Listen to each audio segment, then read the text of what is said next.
হাজার হাজার ছেলের মেয়েরা জীবন দিয়েছে, বুকে রক্ত তাজা রক্ত ঢেলে দিয়েছে।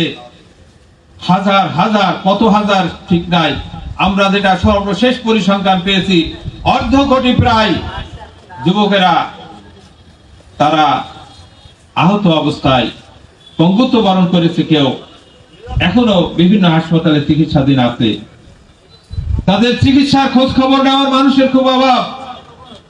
বাংলাদেশ জামাত ইসলামী এই দেশে প্রায় 800 জন শহীদ, যারা প্রত্যেকটা শহীদ তারা কোন দলের কোন মতের এটা দেখে নেন। প্রত্যেকটা শহীদদের পরিবারকে 2 লক্ষ করে টাকা, মোট 16 কোটি টাকা বাংলাদেশ জামাত ইসলামের পক্ষ থেকে শহীদ পরিবারে দেওয়া হয়েছে। এবং